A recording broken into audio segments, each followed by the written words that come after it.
Yo, what's up, everybody? It's DFS Dudes. I'm back for MLB On Deck show, featuring today's where we break down today's main slate. I got DetroitBeastie here. It's AKA Chris to me because he's the DetroitBeastie. Hey, real quick, I want to put something out there before we get into the video. NHL starts tomorrow. This guy is unbelievably awesome at baseball. He shares his passion for baseball like Roto and I do. We're pumping out another video, another piece of content to give you guys more information, but this guy's expertise, in my opinion, is hockey. So if you want to make some money in hockey, make sure you tune in as we get hockey rolling tomorrow. What's up, man? You want to kind of plug hockey a little bit? Did we lose him? You got the circle going?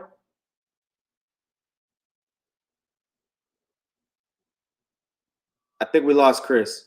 I'm going to get into it and kind of go through some of these games. I'm sure Chris's feed will be back here in a second, but let's get into the slate. If you guys haven't had a chance to check out our tool or our optimizer, that's why we're featuring it on these videos, so you can see kind of the tool, the projected lineups that it generates. Obviously, this is just raw straight off the bat, but you're able to do a lot of cool things, lock in players, exit players out of your player pool, etc. And that's why we're featuring the optimizer. We've got a ton of tools where we break down all the starting pitchers and their matchups, the money lines, their quality start percentage, their Ks per nine, etc.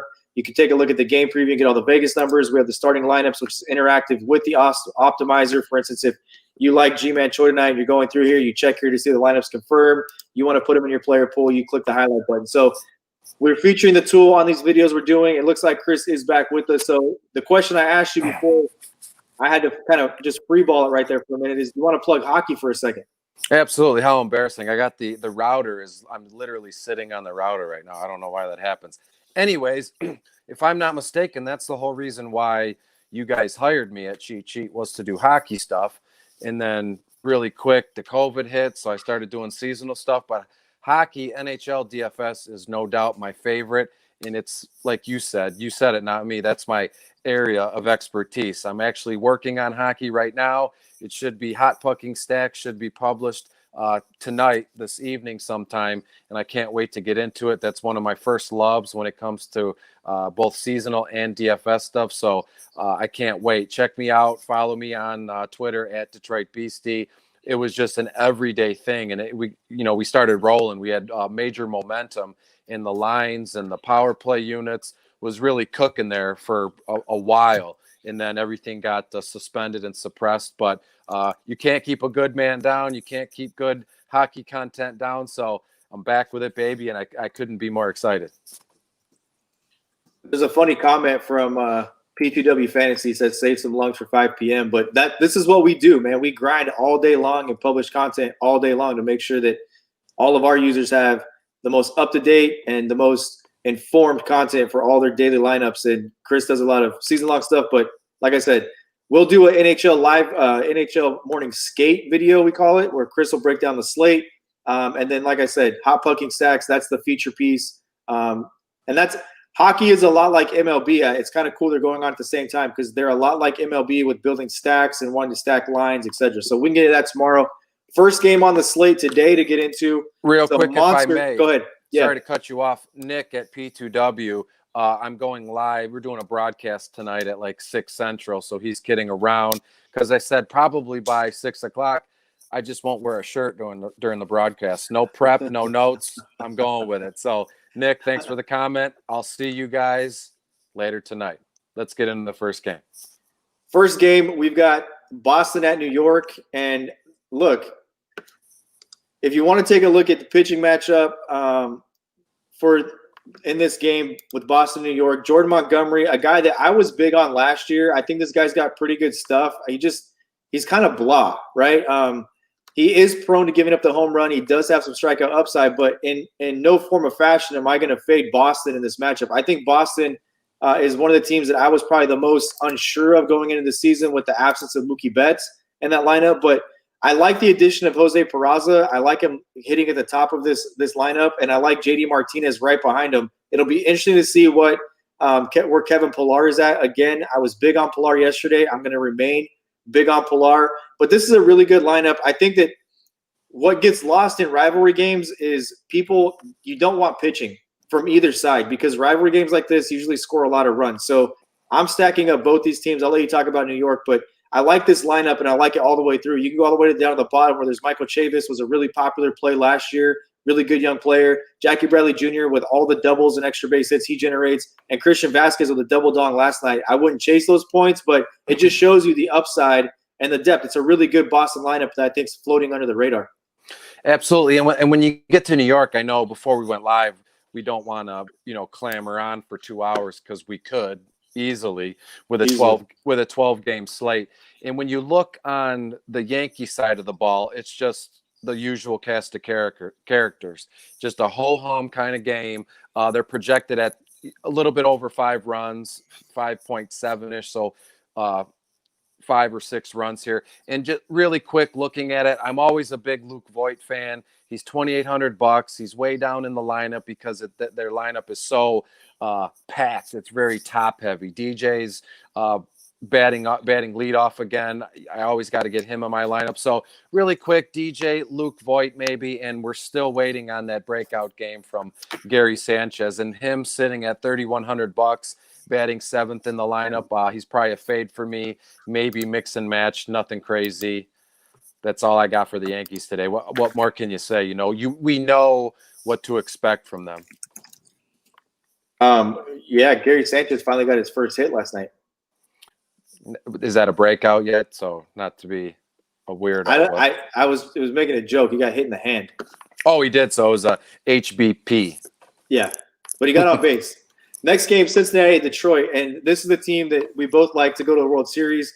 Detroit has already showcased their terrible pitching staff and bullpen, and I will say this, they have also showcased a lineup that can put runs on the board. So you have to like this game on the Cincinnati side, and really, again, not to get too much into it, if you want a more in-depth analysis on teams that I'm going to be on as far as the stacks go, we'll break that down. We do our core plays video, and I'll give you my top stacks and who I'm going to put in those stacks. But for right now, just breaking it down, I mean, this is another team in a really good spot.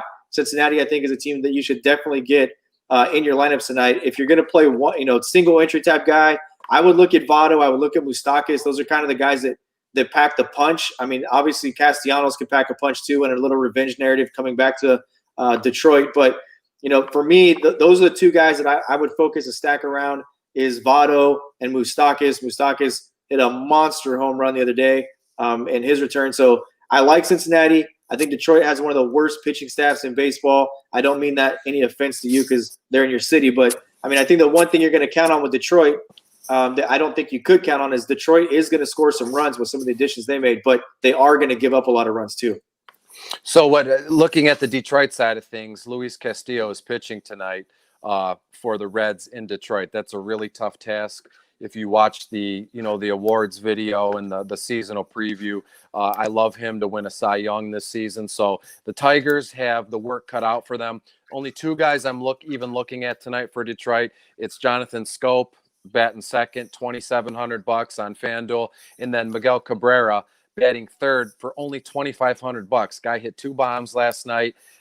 We've said it till we're blue in the face. A shortened season benefits a guy like Cabrera. He's a Hall of Famer. He's an absolute stud. 2 home runs last night. He's a guy that when he gets hot, it doesn't matter if, our Lord and Savior, Jesus Christ, was throwing the baseball. He'd still get a base hit or a home run off him. So Scope tonight and Miggy Cabrera tonight. Let's see if Miggy can put back-to-back home runs here.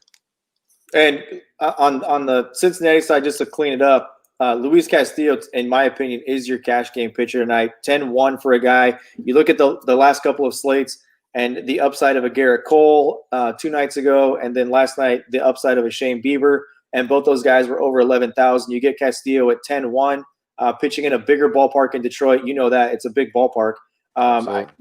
This is a really good spot for Castillo at 10-1. I think he's extremely popular. When you look at the other pitchers, Clevenger, yeah, he's good. Some unsure around him. Blake Snell going to be limited tonight. So the top of that, Castillo's your cash game guy, in my opinion. Moving on, the Mets are in Atlanta.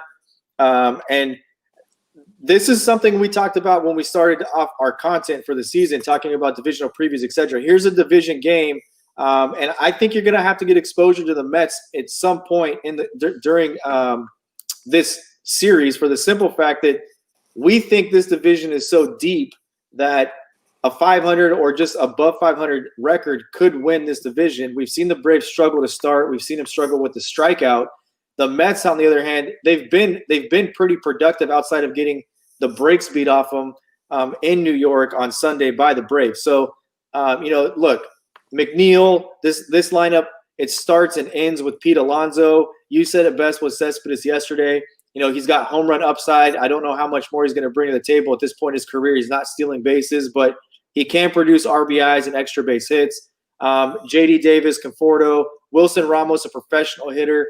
You got Robinson Cano hitting 8th in this lineup. If Cano is ever to get hot again in his life and find some glimpse of the old Robinson Cano, this lineup really becomes extremely, extremely deep. And then you got Ahmed Rosario leading it off. So I like all these guys in this Mets lineup today.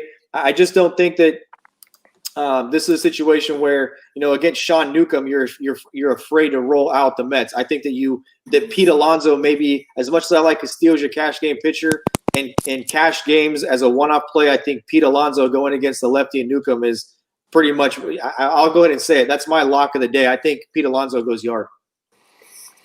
Well, fair enough. So when looking at Atlanta, when we're done with the broadcaster, if anybody wants to go read the crush spot right now, I'm high on a couple Braves, and I'm finally excited. I'm stuttering. I'm excited to start some Braves finally and put a full-blown Atlanta Braves stack together. And for me, it starts with Acuna batting leadoff. On FanDuel, he's $3,900, and to be honest with you, his price has dropped a couple $100. I don't have the math in front of me, but this guy he stays in the $4,500, $4,700 range, with the Trouts and the Yelich's of the world. So get on him tonight. I want to say, Chris, that his price is down $200 from $4,100 to $3,900. Yeah, so get on him tonight on FanDuel. If you look at DraftKings, he's $5,500. I'm going to fade him at that expensive price on DraftKings, but on FanDuel, he's my lock of the night. You have Pete Alonso, I got Acuna, and I love Ozzie Albies batting second for $3,600. And a guy, we know can do it. Austin Riley looks like he's going to be. The lineups aren't out, but it looks like he's going to be batting sixth tonight, and he's only $2,500. We know anytime he steps up to the plate, he's that young horse, and he threatens for a home run anytime he's in the lineup. So Acuna, Albies, Austin Riley, and if you want to do Freddie Freeman, he's $4,000 on FanDuel. I don't have him projected at fantasy points the way I do Acuna, and you're getting him around the same price, just $100 off. So I'm telling you now, stack the Braves, Acuna, Albies, Riley, and then throw in Freddie Freeman at your first base or utility spot if you have room. Against Rick Porcello, he was a Detroit Tiger. We've seen him have good starts, but I think those years are behind him. He's just like a how can I say it? I don't want to say just it's over for him. It's just like it's like a name flash, like it's ornamental purposes. Oh, Rick Porcello's pitching tonight. He does not scare me at all. Look to stack the Braves tonight. So disappointed that you didn't mention my boy Dansby Swanson today. Well, we hammered it home. Exhausted we hammered yesterday. it home last night. Yeah. So if you look at where Dansby is batting seventh, $3,200. And what more can you say? I think I have him projected at like 12-ish, 12 and a half fantasy points on FanDuel tonight. So again, just I said it in the crush spot today. Go read it. I'm telling you, it's fantastic today. I'm always confident in my writing and my research, but today it just feels different. And I don't know why. Maybe at the end of the video it'll hit me, or maybe I'll save it for Twitter or social media right before a lock. Why I'm so excited about my lineups today. So moving on, Tampa Bay rolls into Baltimore, and Alex Cobb against Boston. He goes 5 1/3. He strikes out 6. It's a win. Only gives up 1 earned run, 37 fantasy points. Alex Cobb is not a guy I'm scared of, and Tampa Bay is a team that I think is going to compete in the East, and especially when you're looking at the way that it shakes out with the top 2 teams in the division getting automatic playoff spots. So, You start that with G-Man Choi. It's a guy you loved yesterday. I go right back to the well today. I like Yandy Diaz, Brandon Lowe, Hunter Renfroe. I like him. Kevin Kiermaier. These are all guys I like. Tampa Bay is a good, in my opinion, a really good tournament stack. There's a lot of times where I'll say this throughout the season if you watch these videos. When people look at the implied run totals, they don't always look very far down the board. And it's a 5.25 implied run total for Tampa Bay today. I expect Tampa Bay to be in a lot of lineups tonight. And to me, going against Baltimore, it's just like a streamlined play that we use in the NFL or the NBA. Absolutely. Yeah, you're right. I know when we get these videos, I normally do the home teams, you do the away teams. And so I feel in a weird way, I feel like I have to stick up for the home teams. But how am I going to disagree with you here? Alex Cobb is Alex Cobb. He's had, if I am mistaken, he's had arm issues, just arm fatigue, forearm strains. He's just a guy on the mound. I mean, and when you look at the lineup, I could almost, maybe we could stop the broadcast and you could edit yesterday's video and just superimpose me talking about their lineup yesterday. They're all cheap. They're all in the mid 2000s, but at what cost? I mean, why would you want to put any Baltimore players in your lineup aside from, let's say, the young kid Austin Hayes? He's batting leadoff. He's $2,500, or a guy like Santander. He's got some pop, bats leadoff. He hits a home run every once in a while. He's $2,800, but again, at what cost? If he's batting leadoff and hits a home run, it's going to be a solo shot, which on FanDuel is 18.7 points, which we'll gladly take, but batting leadoff batting cleanup, you're there to clean up the bases. But how many times are guys going to be on the base paths for Baltimore tonight, especially with Blake Snell pitching? So Baltimore's a full fade. I guess if you wanted to throw in Hayes in an outfield spot or utility spot, that's on you. So very hard hitting analysis, I know. Before I move on, I'll give you two little pieces for me as a tournament player. One, knowing Blake Snell is only going to pitch like 4 innings today. I believe 3 to 4 innings is what they've said Snell's going to go. I've always liked, and case in point would be last night against Happ. I think Happ's a bad pitcher. I said that yesterday, and Baltimore got off a little bit. I like Baltimore's lineup against left-handed pitching, and they did get after Blake Snell a little bit last year, but they've got solid right-handed bats in this lineup. So if you did want to get contrarian with Baltimore, who is all the way down the board with an implied run total of between 3.7 and 3.6, depending on where you look, I don't mind it at all, and I don't mind some one-offs there. But to clean it up, my point is that when the day started, Tampa Bay had the highest implied run total at 6.1. They're all the way down to 5.25 right now, and that's the live line. And that shows you people as a whole are moving off Tampa Bay. They're moving off Tampa Bay, and that's a trend that I will watch throughout the day because it's a way to pick up chalk and it's a way to pick up teams that are in good spots where the public is moving off of them, and the public's moving off Tampa Bay for some reason, but nothing's changed other than the fact that they're facing Alex Cobb. They're still facing Alex Cobb. So moving on, keeping it pushing, we've got the White Sox and the Kansas City Royals. I mean, Luis Roberts, where you start. Tim Anderson, you could talk about him. I love this stack today, the Chicago White Sox. I think they've got to get hot sooner or later. And start really putting up some runs. It's a super deep lineup. Anderson, Moncada, Abreu, Grandal, Encarnacion. We've seen the pop and the power of Eloy Jimenez, the upside of Luis Robert, who, if I don't want to misquote you, but I'll paraphrase you. I believe you said something to the fact that he's got Mike Trout type talent. So, I mean, it's a super deep lineup with the White Sox. And sometimes there's a lot of hype around a team and they start to press a little bit and want to get off to a fast start. That hasn't exactly happened, but I think they're going to relax. They're going to play, the Kansas City Royals, a team they got a lot of familiarity with. I think they relax. I think they put up a big number tonight. Well, here's the thing too. So the White Sox, one of their best prospects, Nick Madrigal, they called him up today. Does that mean he's going to start today? I don't know, but why call him up if they're not going to have him in the lineup? He's their stud. He's the second baseman of the future there in Chicago. And he has little to no power, but he's just an on-base monster. 300-plus hitter, So if he's playing tonight, he's got to be. If you could find it for me now, I'm working on it. What his price is on FanDuel, I would like to think he's no more than $2,500, and that's really being ambitious with his price.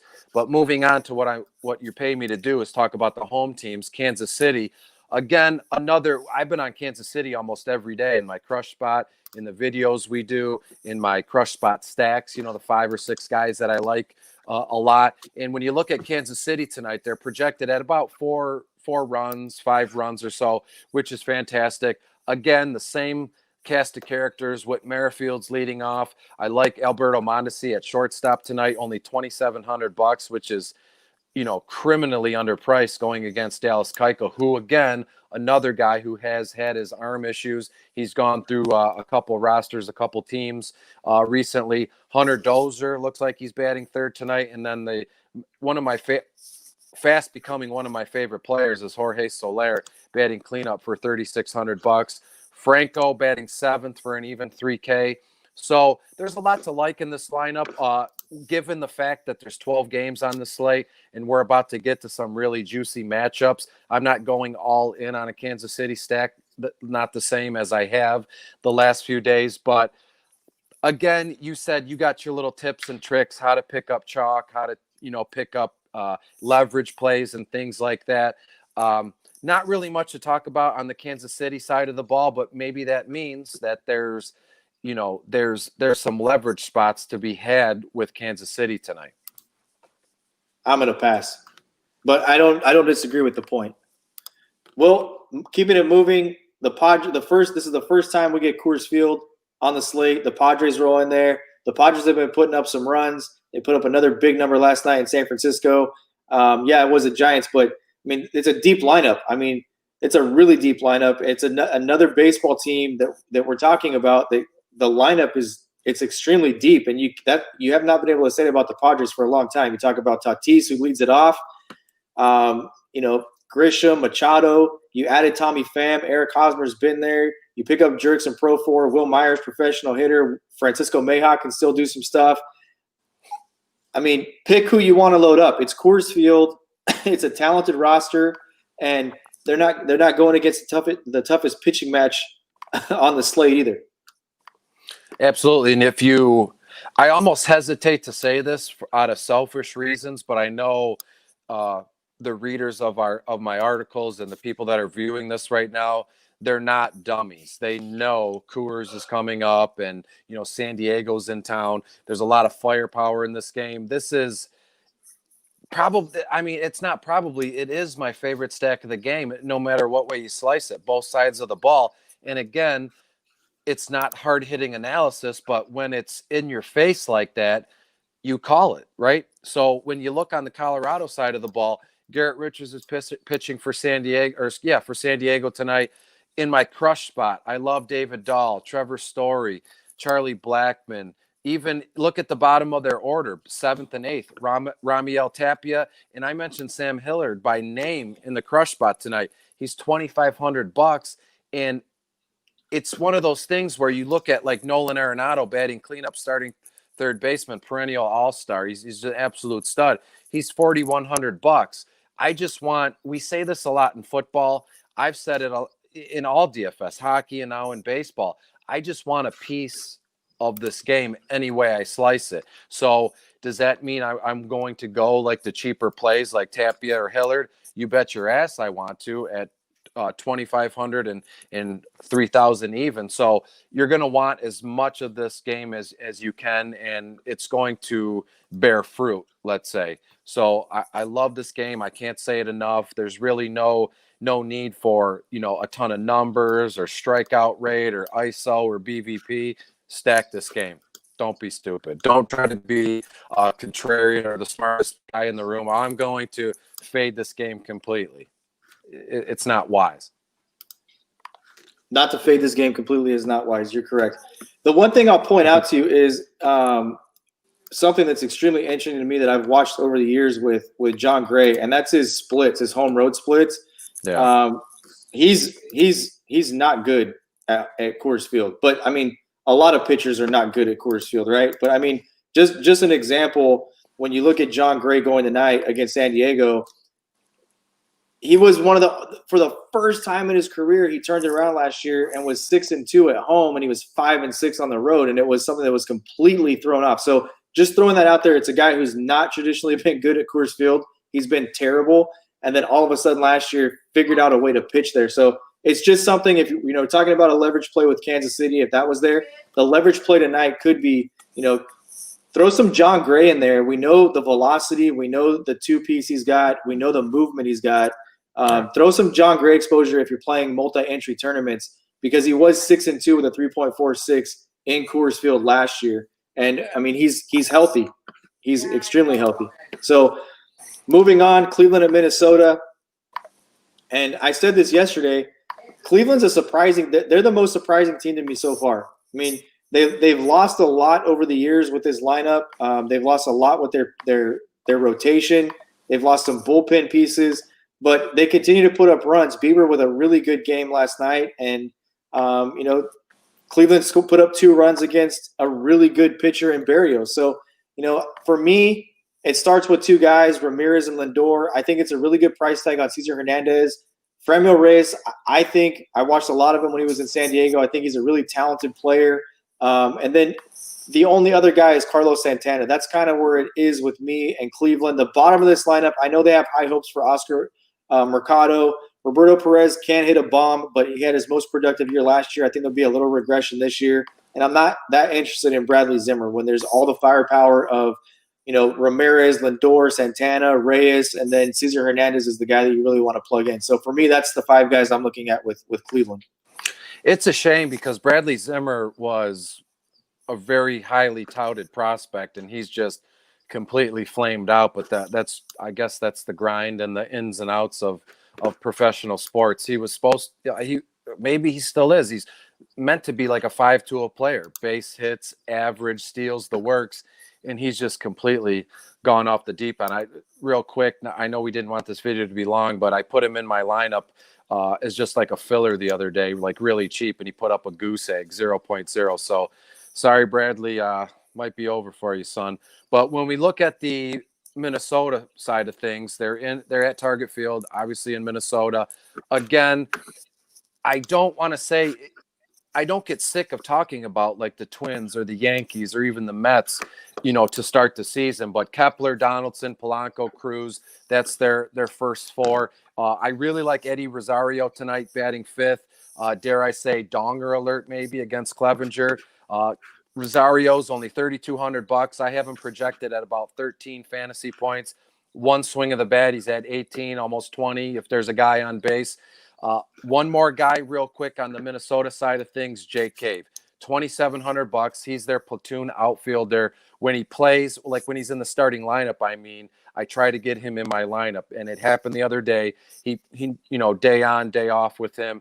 I put him in my lineup. I didn't say anything about it because it just happened out of nowhere. He hit a home run for $2,500. So those are the kind of values you're looking for, and hopefully those are the kind of plays that you come to Cheat Sheet or you read the Crush Spot for those little tidbits. So stay on the site, follow us on Twitter. We'll give you little plays like Jake Cave. I'm saying it right now. Get him in your lineup. He's only $2,700 tonight. Sorry to repeat myself, but very excited about tonight. I can't say it enough. Pittsburgh is in Chicago, the friendly confines of Wrigley Field. They get a matchup against Yu Darvish. We're talking about home and road splits. You take a look at last year. Darvish goes 2-5 in Wrigley with a 4.96 ERA and 1 start this year. You have 3 runs in Milwaukee. We talked about Robbie Ray yesterday and a strikeout pitcher. And the problem I have with Robbie Ray is the same problem I have with Yu Darvish. When guys start to foul off your put out pitch and you've got to start expanding the zone, the pitch count gets high.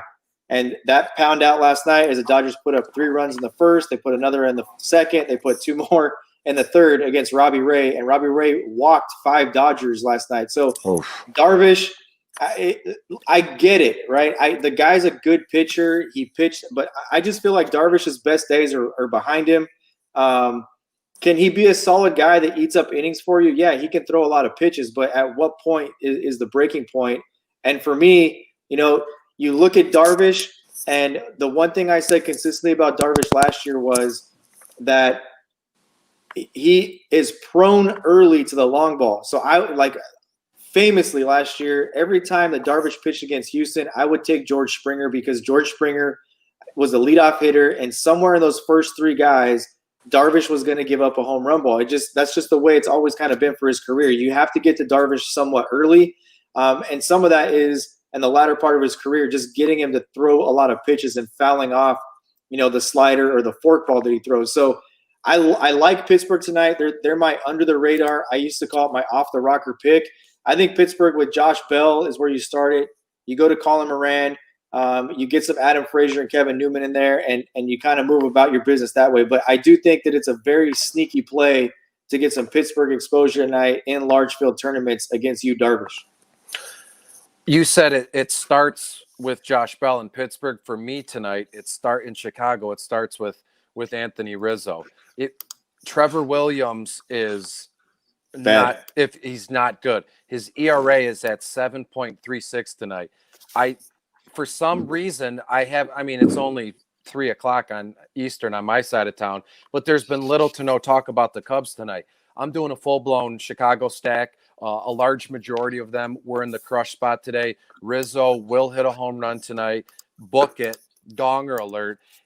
And Chris Bryant, Rizzo, Baez, and even someone simple like Ian Happ, although he's a little bit too expensive for my taste on FanDuel at $3,000. But a guy, they're starting catcher tonight, hopefully, Victor Carrianti. He's $2,300. You can get him in there. Get any piece of Chicago that you can, because as I said, Williams, as it stands now, he's 0-1. His ERA is 6.75.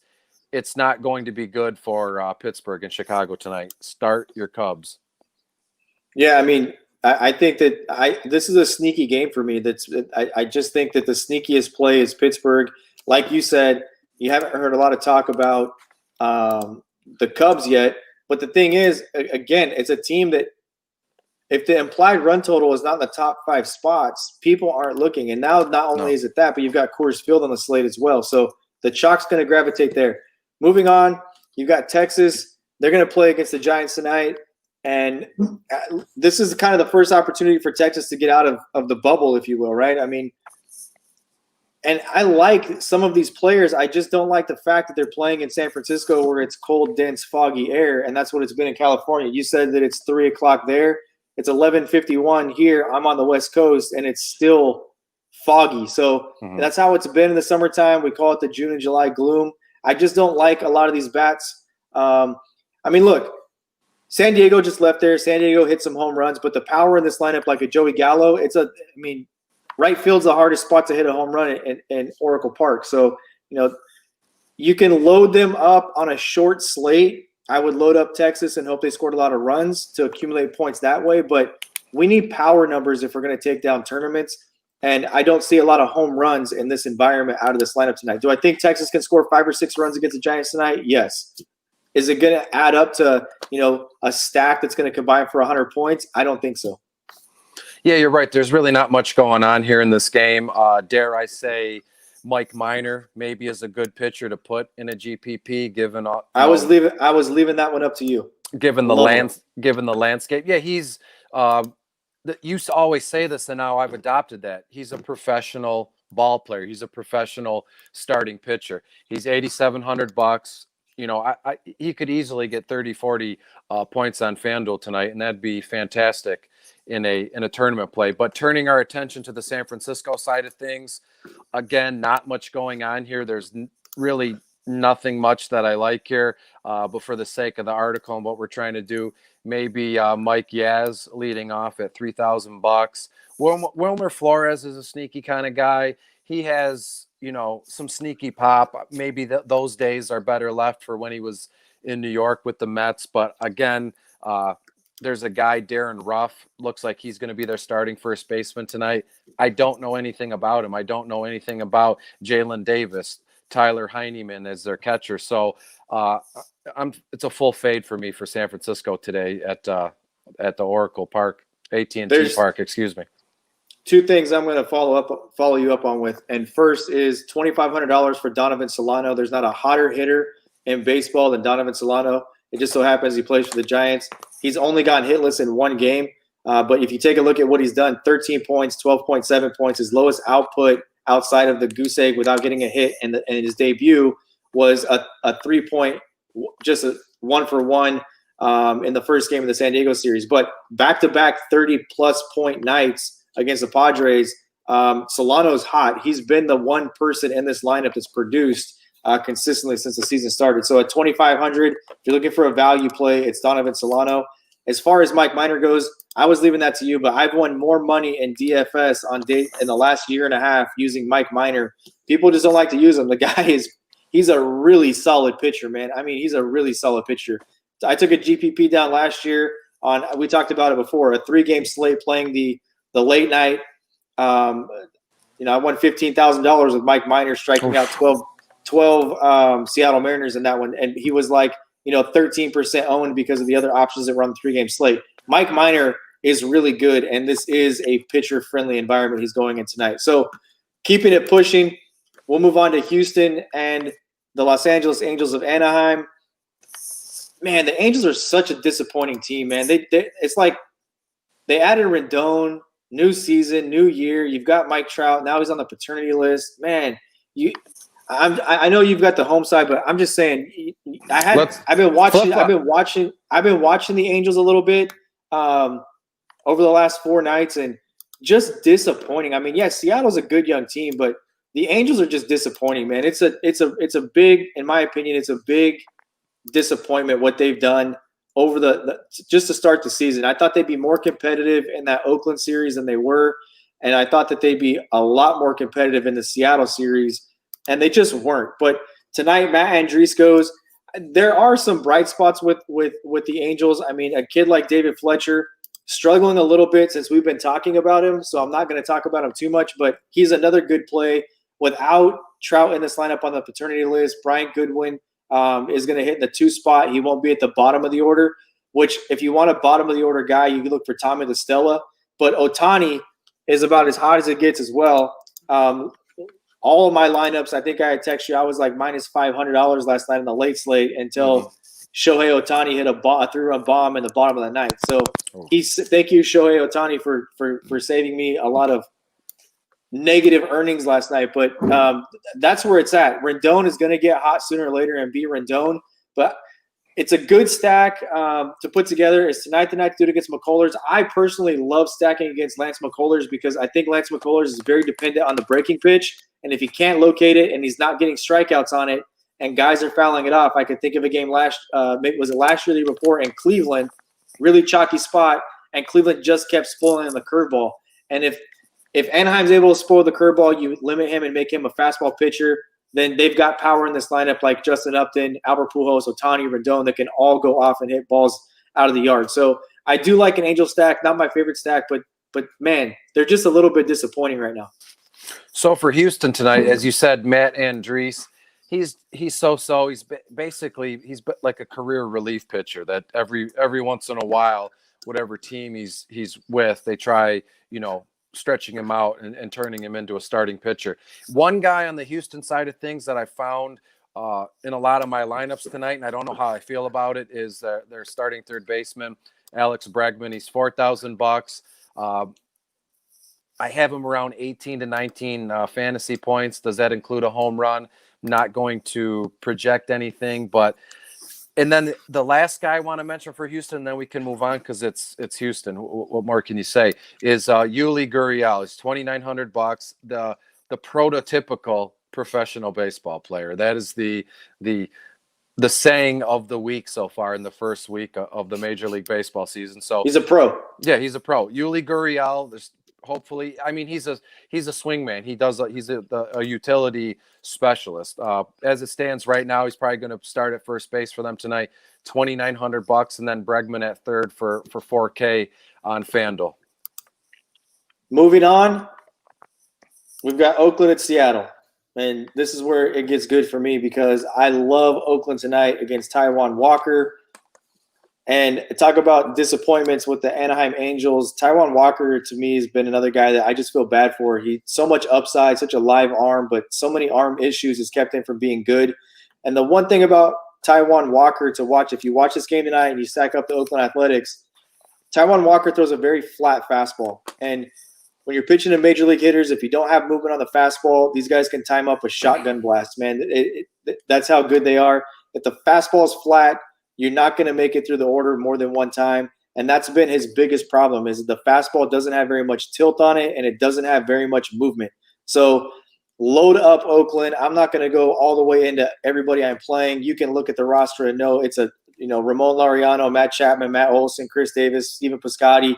That's where all the power is at. Marcus Semien can even go yard as well. So I love Oakland tonight. I love Sean Manaea tonight.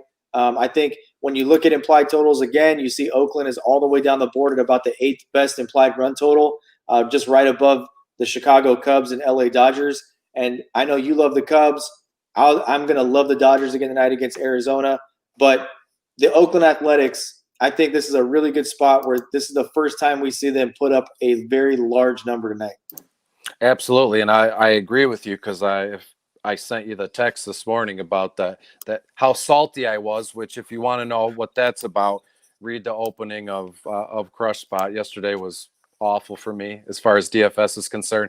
But moving on to the Seattle side of things, I've noticed today I like a lot of 2-3-man stacks more than like a full-blown 4-man stack. And for Seattle tonight, it's not the number 3 and 4 hitter, Kyle Lewis. They're starting outfielder. He's going to bat third tonight. And then Seager, Old Man River at third base, who's going to be cleaning up. If you look at it across the board, Lewis batting third. He's averaging, this is on FanDuel, by the way, he's averaging about 15 fantasy points a game, and he's $3,200. Seager, left-handed bat. He's averaging about 12, 9, 13 fantasy points every time he plays on FanDuel. So for me, as I've said, it's only that two-man, that double stack for me tonight. Lewis and Seager, third and fourth tonight. That's all I got to say about that. I didn't know what to do. I panicked, and that was the first thing that popped into my mind. That's a really good movie. That's like top 5 for me. Like Tombstone's ahead of that, but that's such a quotable movie. Uh-huh. Moving on, we got the Dodgers going into Arizona. Well, they're still in Arizona, I should say. And again, where do you want me to start with this lineup? I mean, it's going to be, and I said this earlier in the year, it's going to be a different guy every single night. Last night, it happened to be Max Muncy with the big hit. It happened to be Corey Seager with the big night, right? AJ Pollock even had a bomb. So, I mean, you look at, when you're talking about the Dodgers, the sexiness is Mookie Betts. It's, Cody Bellinger. It's Justin Turner. It's Max Muncy. It's even Jock Peterson. People love to roll Jock Peterson in when he's in the lineup because of the home run upside against right-handed pitching. But the guys you don't really think about are the Corey Seagers and AJ Pollocks. I think we're even doing a video the other day when Steph's like, I forgot we still have AJ Pollock. That's how deep the Dodgers are. But you can load up anybody in this lineup tonight and stack them up. I recommend stacking the Dodgers up. One of my favorite stacks of the night. I love the fact that they're expensive and Coors Field is on the slate, which means you're going to want to tune in later on when we do our core plays to find out where the value pitching is at tonight. So you can get some Dodgers and Rockies stacks put together. But, I mean, Zach Gallen is a guy that I've been high on in the past. I thought it was a really good move that Arizona made to go and get him. He has a lot of strikeout upside. He only pitched 4 innings in his last time out, so that leads me to believe they're being somewhat conservative because of the fact that he only gave up 1 earned run and he did strike out 6 over 4 innings on only 2 hits. The walks were high, which to me, I'll say it again. When walks are high, that means that you're having a hard time you're having a hard time punching guys out with your strikeout pitch. And when that happens, the pitch count elevates, etc. So it's just something to watch. This is a very disciplined Dodger lineup, especially the top with Betts and Muncy. In Arizona tonight, the home team, the Diamondbacks, again, not to be rude to the people that are watching this or reading the articles, I feel like I would be doing a disservice if I said, there's nobody I want to talk about here. But again, with Arizona, with so much other juiciness on the slate tonight, not much I'm going to pull from the Arizona side of things tonight. I do like Christian Walker, their first baseman. It looks like he's going to be batting 5th tonight. Really cheap. He's $2,400. And if you look at, he's averaging about 9 to 10 points on FanDuel. And for, $2,300, you can't beat that. And then I also like, and this might be surprising, Nick Ahmed, he's batting ninth. He's another guy just day in and day out. He's on the field. They primarily keep him on the field for his defensive chops because they can move him around to the keystone, shortstop, wherever they need him to play. He's there. Not a lot of, let's say, upside there, but at $2,200, I'd be remiss if I didn't mention him. Batting ninth, he might see a couple more ABs than, the 6th or 7th hitter. But that's really all I have for you tonight as far as Arizona is concerned. I love Pittsburgh against Darvish as a sneaky stack, and I love Arizona tonight as well. So if you don't mind, I'll just give you a little bit of what my take on Arizona is, and that's load them up. I think they're extremely sneaky. They clawed last night against – let's not forget, Tony Lavello, the manager there, he's been there for 3 years, and he's turned in nothing but 3 winning seasons. So they've had 3 winning records with him there.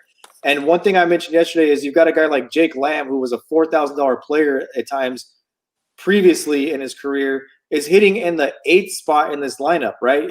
So their lineup has gotten deeper, especially with a prospect like Christian Walker. And then you add, Starling Marte to this. You have Ketel Marte at the top of it. He's got all the pop.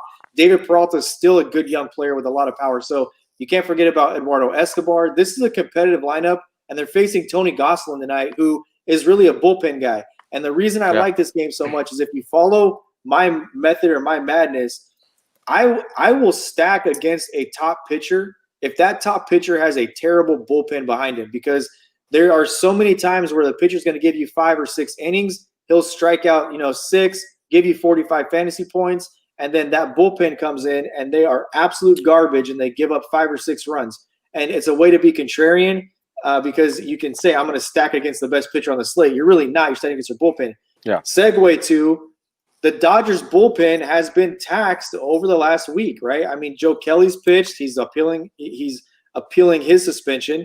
But, you look at Jansen. He hasn't been right in the closing role. You look at some of the guys they went and got. Scott Alexander pitched last night. Caleb Ferguson has pitched in the last day. They went and got Brusardo Garrettell. He pitched last night. And then they just haven't been sharp, right? This bullpen hasn't been sharp. And that's the one thing we said about the Dodgers going into the season was they were going to swing the bats, but the big question mark was around pitching. So this, to me, is going to be a bullpen game with Gonsolin pitching it. I think their bullpen has already been a little bit taxed with some innings that have been thrown.